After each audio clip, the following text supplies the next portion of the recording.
Saludamos al doctor Andrés Martínez, profesor universitario, experto en Derecho Internacional. Doctor Martínez, ¿qué consecuencias inmediatas y visibles trae para el mundo la situación en el lejano Afganistán? Muy buenos días, estimado Gustavo, Rosana, y un cordial saludo a las amigas y a los amigos que nos siguen a través de estos prestigiosos medios. Bueno, creo que sin duda llama la atención sobre todo la valoración que hizo en su momento la inteligencia militar, tanto americana cuanto europea, respecto a las reales posibilidades que tenía los talibanes para poder llegar a la fecha. Martínez, un favor, parece que está con realimentación, si podría quizá disminuir el volumen de su audio y ahí le vamos a escuchar mejor. Adelante. No sé si estamos mejor ahí. Posiblemente. Vamos adelante. Perfecto. Listo. Le decía que creo que una de las consecuencias, las primeras consecuencias, es ver cuál es la reacción por parte de la comunidad internacional. Si bien es cierto, es un escenario nefasto, bastante preocupante. Sin embargo, esta segunda llegada, llamémoslo así, de los talibanes al poder y que buscan sobre todo generar un cambio, entre comillas, una transición que ellos han llamado una transición hacia un nuevo régimen, ellos intentan que no sea tan abrupta como las anteriores. Parte de los análisis que están por detrás buscan precisamente darse cuenta que estratégicamente los talibanes quieren mostrar en teoría a la comunidad internacional que no son, entre comillas, tan duros como eran antes. Por supuesto que quieren aplicar la ley Sharia irrestrictamente, pero buscan que la comunidad internacional tenga una reacción no tan fuerte. Sin embargo, parte de su estrategia podría ser hacer eso con el propósito de que no exista una reacción militar y en las próximas días o semanas tener una reacción fuerte con el pueblo. Yo creo que al final del día nos está dejando mucho que desear la comunidad internacional y de manera particular Naciones Unidas respecto de un pronunciamiento claro.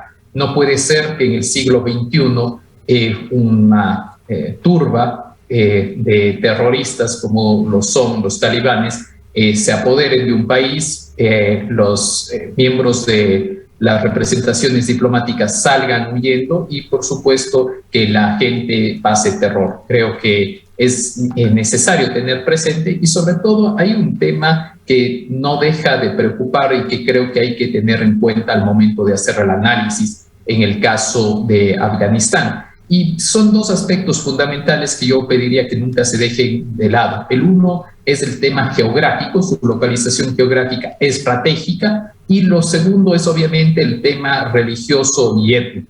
No es todo blanco y negro, no todo se puede tener presente como talibanes y antitalibanes. Hay un conglomerado de etnias, de religiones por detrás que obviamente es mucho más complejo que decir talibán o antitalibán, y también, por otro lado, darnos cuenta de la situación geográfica donde existen algunos actores determinantes como son Rusia por el norte, al este China, por supuesto, y también actores como los aliados americanos, como son Arabia Saudita y entre otros. Andrés, muy buenos días.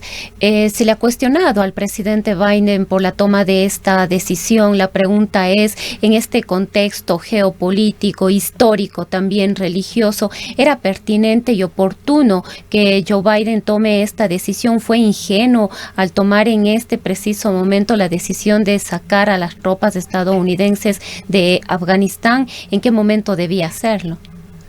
Bueno, yo creo que, gracias, estimada Rosana, no creo que se debe culpar o hacer un análisis únicamente con la actual administración. Hay que poner un contexto. El contexto es que obviamente han estado casi 20 años de ocupación de Estados Unidos Afganistán. Parte de esa ocupación, en teoría, tuvo por propósito esa guerra, entre comillas, frente al terror para poder eliminar a Osama Bin Laden después de los ataques a las Torres Gemelas. Sin embargo, tanto Europa como países aliados y por supuesto Estados Unidos se cuestionaron después de 12, 15 años cuál era su real rol dentro de Afganistán. No podían estar manteniendo una presencia militar y en teoría tratando de, entre comillas, reeducar, llevar la democracia bajo unos estándares. Lo que se buscó en su momento fue fortalecer las instituciones, fortalecer las Fuerzas Armadas, y pensaron en su momento que eso iba a bastar. En este contexto hay que tener presente que fue en el año 2020, estamos hablando de febrero de 2020, cuando no estaba Biden en el poder, estaba el señor Trump. El señor Trump, una de sus promesas al ejército norteamericano fue precisamente que iban a salir de Afganistán, bajo la promesa de primero hacer grande a Norteamérica y después, obviamente, preocuparse con lo que pasa en el mundo. Tanto es así que en enero de este año, previo a la salida del señor Trump, se retiraron ya las primeras tropas, y la aprobación de la salida, que terminaba el 11 de septiembre de este año, fue planificada con el gobierno anterior. Lo que ha hecho Biden es sí, obviamente, no oponerse a lo mismo, continuar precisamente con esta idea de una salida bajo unos esquemas que pues, sí se podrían llamar un tanto ingenuos, porque se decía cómo puede ser posible que 75,000 o 85,000 talibanes puedan contra un ejército de 300,000 personas o más. Sin embargo, de nuevo, no todo es blanco y negro, y no solamente hace falta analizar si eran más o menos. El problema de Afganistán es un problema estructural, es un problema mucho más fuerte que eso, es un problema que ellos al interior de su territorio estaban en contra, sobre todo de lo impuesto, de lo foráneo, no necesariamente a favor del régimen talibán, pero sí contrario a lo que venía de fuera. Y parte de la propuesta talibán es, entre comillas, reordenar, dar seguridad dentro del territorio, y eso es lo que está pasando a la fecha. El comportamiento de los talibán hace 20 años, doctor Martínez, dejó la impresión de que se trataba de extremistas similares a los bárbaros, con una cultura incompatible con el mundo de entonces en temas de derechos y libertades. Además, enemigos del mundo occidental por esa relación que tuvieron con Bin Laden. 20 años, o en 20 años, en los últimos 20 años, se ha dado en el mundo occidental un giro absolutamente radical en los temas de género. En lo que respecta a su tratamiento a las mujeres, si repiten sus prácticas, la comunidad internacional no podría quedar impávida. ¿Qué es lo que tendría que esperarse en cuanto a estos temas que han evolucionado muy rápidamente en el mundo y que se espera que no se repitan con similares prácticas de hace 2 décadas? Bueno, lastimosamente las noticias no son alentadoras, al contrario, el régimen talibán tiene uno de sus lemas y de sus propósitos es una aplicación de la ley Sharia, es decir, del Islam extremo, bajo una perspectiva muy rígida, donde la mujer es asignada a unas tareas y a unos roles muy particulares. Se ha visto sobre todo a nivel de símbolos el hecho de, por ejemplo, el uso de la burka, pero no solamente queda tan solo en el uso de la burka, queda sobre todo en el ejercicio profesional, en la posibilidad de que la mujer se integre dentro del servicio público, del servicio privado, y por supuesto las limitaciones con relación a la educación. Yo creo que son aspectos fundamentales, y por eso al inicio de la entrevista decía que creo que la Organización de Naciones Unidas nos está dejando mucho que desear. No solamente es el Consejo de Seguridad, son también sus entidades dependientes, por ejemplo, como UNESCO. UNESCO debería hacer ya un pronunciamiento precisamente qué pasará con las niñas, jóvenes y adolescentes que puedan quedarse fuera del acceso a la educación. Creo que son temas latentes, preocupantes, y que el mundo debería pronunciarse. Y más allá de la libertad que en teoría podría existir de cada uno de los pueblos respecto de la libertad para poder guiar sus destinos, hay un marco de actuación dentro del sistema internacional de derechos humanos que se basa en la dignidad del ser humano y que tiene que ser atendido. Andrés, ¿cómo se ve que podría actuar la comunidad internacional a un corto y mediano plazo? Si vemos que en este preciso momento, como usted mismo decía hace un momento, hay una deuda, ¿cuál debería ser la actuación en este caso de la comunidad internacional? Pero ¿qué es lo que se prevé de estas fuerzas geopolíticas y tal, y cómo están distribuidas en el mundo?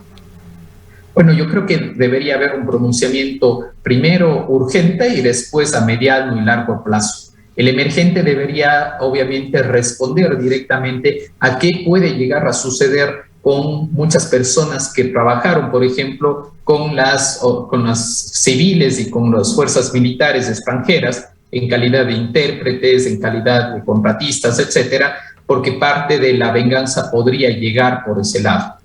Un régimen de refugio frente a la idea del terror podría ser una de las vías, y esas vías serían precisamente los países aliados o en su defecto incluso los países fronterizos abrir canales humanitarios. Eso por un lado, pero a mediano y largo plazo las fuerzas también se van a reordenar, y las fuerzas se van a reordenar precisamente porque, entre comillas, el vecindario no es el mejor de todos, y ese vecindario obviamente está presente Rusia. A Rusia, si bien es cierto, a veces se le ha querido integrar geopolíticamente y decir que han estado en determinado momento con el Talibán, que les interesaría. Sin embargo, al régimen de Putin le preocupa muchísimo los asuntos extremistas. Es más, una de las únicas oposiciones que puede llegar a tener Putin y los riesgos que tiene son precisamente los grupos de extremistas en el sur, y eso le preocupa sobremanera. Por otro lado, China tiene una frontera mínima, pero tiene frontera precisamente con Afganistán,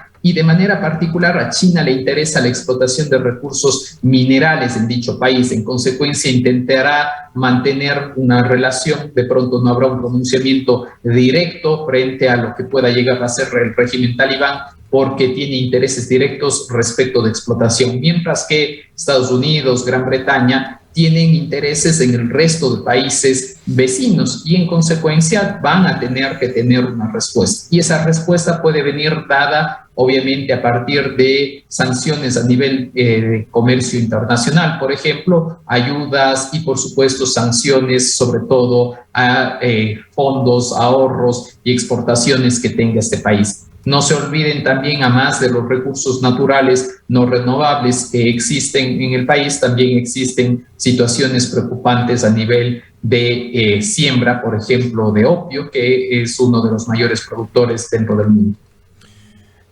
Doctor Martínez, sin duda la situación que se ha dado en la semana que terminó lleva al mundo también a serias reflexiones relacionadas con temas como la soberanía, la libre determinación de los pueblos, tantas veces argumentada por mandatarios en países, sobre todo aquellos que generan problemas.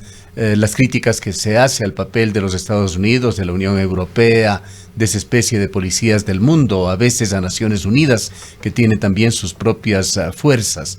Vienen a la palestra la discusión de temas de imperialismo, de independencia, de libre determinación.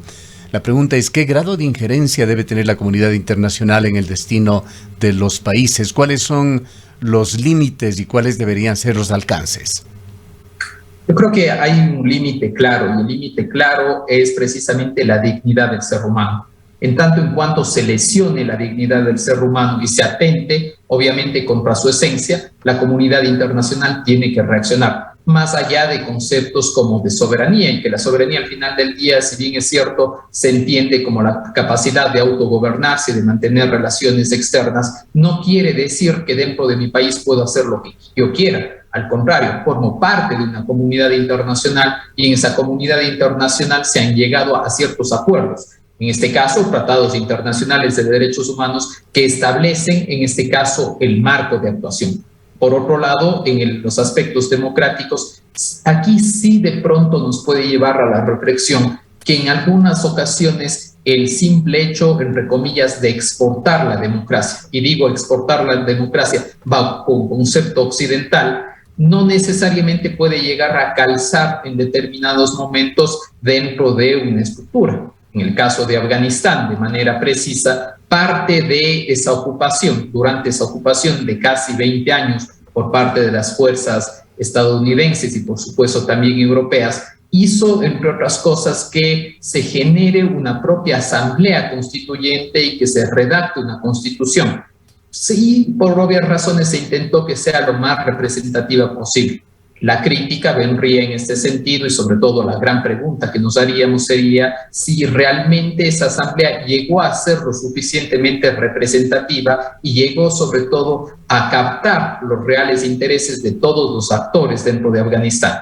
Porque si de ser que se llegó a captar todos los intereses de los actores, de pronto no estaríamos viviendo condiciones como las que se están presentando a la fecha. Ahora, si bien no es de una situación que tiene esos aspectos tan aberrantes como lo que podría suceder y puede estar sucediendo ya en Afganistán, miremos en la cercanía, en la vecindad, sobre todo analizando desde el punto de vista de derechos, libertades, de democracia. Quisiéramos conocer su punto de vista sobre lo que está pasando en Nicaragua, unas elecciones supuestamente democráticas con 7 candidatos detenidos, o esa situación permanente de una dictadura disfrazada de democracia en Venezuela.